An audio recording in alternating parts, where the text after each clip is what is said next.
let's talk about Paul Onuachu before we move on the show. I mean, 4 goals for Genk this past weekend. I mean, it was record-breaking.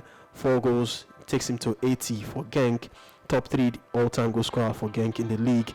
First time in his career he's scoring 4 goals. First time in 19 years a Genk player will score 4 goals in a single match. I think this guy is the Haaland of Belgium. I will see Erling Haaland, racking up the numbers in the Premier League. This guy has shown that he's bigger than Belgium. He's bigger than the Belgian league. What do you make of Paul Onuachu? I mean, we've talked about this a lot, but this guy keeps on. He's in the top scorers chart now, despite missing the first few games with injuries. Just like Osimhen missed some games injuries, you come back, you score, you overtake everybody in front of you, go to the top of the scoring chart. I mean, Paul Onuachu. I mean, what more can we say about Paul Onuachu and his 4-goal haul?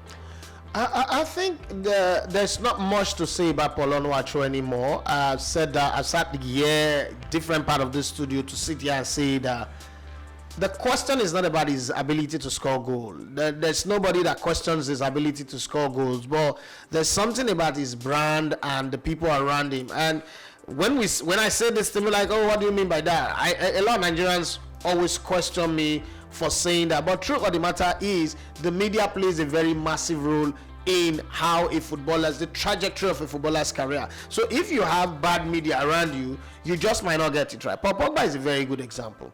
With all of the newsers that he constitutes, the media made him larger than life. It's not like Paul Pogba is a midfielder that gives you 25 assists a season or 20 assists a season, but the media circles around him just make him bigger. They show you him talking in the French national team dressing room, and they let that roll. They put that on B-roll for maybe 10 to 15 weeks, and you think, oh, Pogba is the most inspirational footballer alive since Jesus carried the cross from Owerri to Calvary. And then they get past that one, they show you one pass that he make with the side of his step, and they let that roll again for another 10 weeks, and the season is over. Those are the only thing that plays in your head, because it is called subliminal marketing. They market him to you subconsciously, and that's the only thing you think about. Oh, his hairstyle is this, is that. Even though people criticize him, but Paul Pogba is a big name in your ear. Yeah. You even talk about Paul Pogba sometimes more than Kevin De Bruyne or Mesut Ozil in his heydays for the assists that they give. If you ask all the people talking about Paul Pogba today, say, how many assists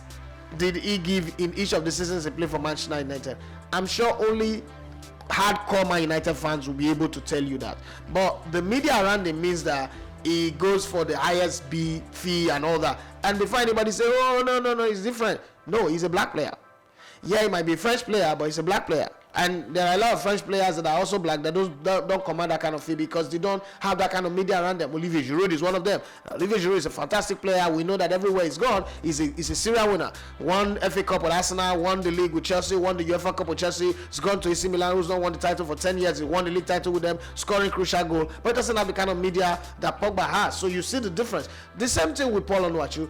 That's the missing link. He scored goals, like you just said, he's the Haaland of the Belgian league. But we know that of the 18 or 19 goals that Haaland have scored this season in the league, and the other ones that he scored in the Champions League, you could tell how many times he touched the ball before he scored them, how many minutes per game he played before he scored them, where he was when he's what leg he used to score. If I ask you the same question of Paul Onuachu, the number of goals that he scored this season, how many he scored with his head, how many he scored with his leg, how many he scored from inside of the box or outside of the box, nobody might be able to answer. Those statistics needs to be popping and boiling everywhere. There needs to be a noise around him, like, what's going on? Who is this Paul Onuachu? Because today there are too many things distracting people that nobody really have the time to look at you and say, okay, I'm going to spend the whole season focusing on Paul Onuachu, one guy that plays in the Belgian league. So for you to capture people's attention, you need to do something extraordinary. If you go out there and start saying, using the Shea Olofinjana term, like, I just want to do my own, God will bring the people. These days, God does not bring people anymore. Okay, people go to where the things happening, and where are the things happening? On social media. If you play in the English league and you're scoring that number of goals and you're not making noise about yourself, I can understand that. But when you play in the Belgian league, the clips of those goals should be bopping everywhere. It should be on Instagram. Look at what the Stylebender is doing. Adesanya.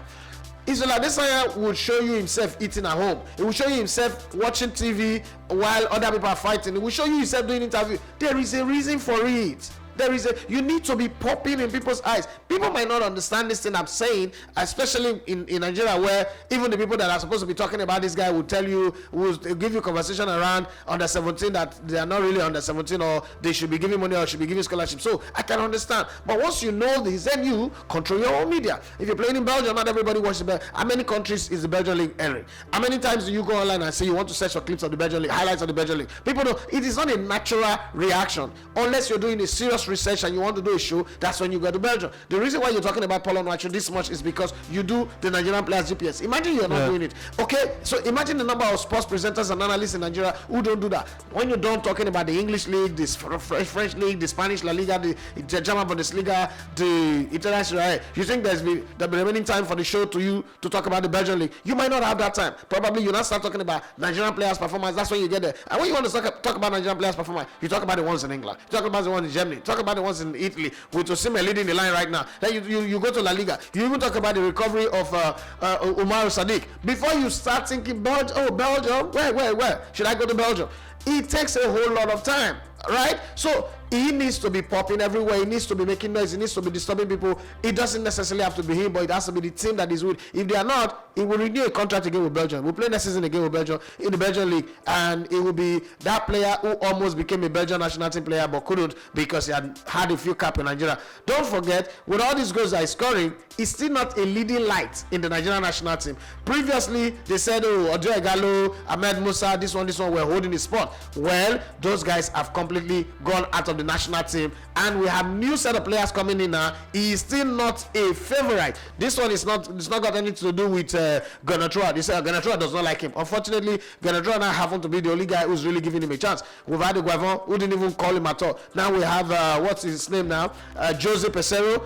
I don't know if he's going to call him because the way he's arranging his team, there's Teremofi there is Siridef Desas, then there is Osimhen, and then Taiwo Awoniyi, and the rest of the cast that he's got. So you could score all this goal and end up again like Epita Ije because you're not popping where you're supposed to be popping, unfortunately. But I wish him the best. I wish he could like really sit down with his management and say, listen, I like what I'm doing here in Belgium, but if this is going to be my legacy, it is not fair. Take me out of Belgium. If it is Germany, how did Osimhen go from Germany, Wolfsburg, to Charleroi, from Charleroi to Lille, from Lille to Napoli? Somebody's got to be wrestling. I've always said that I don't like players that are gentle. If you like, use Kaka as a poster boy of gentle people. I don't like footballers that are gentle because sometimes their career does not just make headway, and I don't like it. All right, for Paul Onuachu, 12 goals from 13 games played so far this season, and those 12 in 13. Yeah, 12 in 13, and you know the funny thing is those 12 have come in his last 7 games. We'll talk about those who have scored only 2 goals more. We'll talk about those who have scored 5 or scored 8 more than him. So it's just, he's putting out unreal numbers there in Belgium. So I don't know. Hopefully, he gets the desired move he's really, really craving. He's 28. He's not getting any younger. So hopefully, he gets to move on in his future.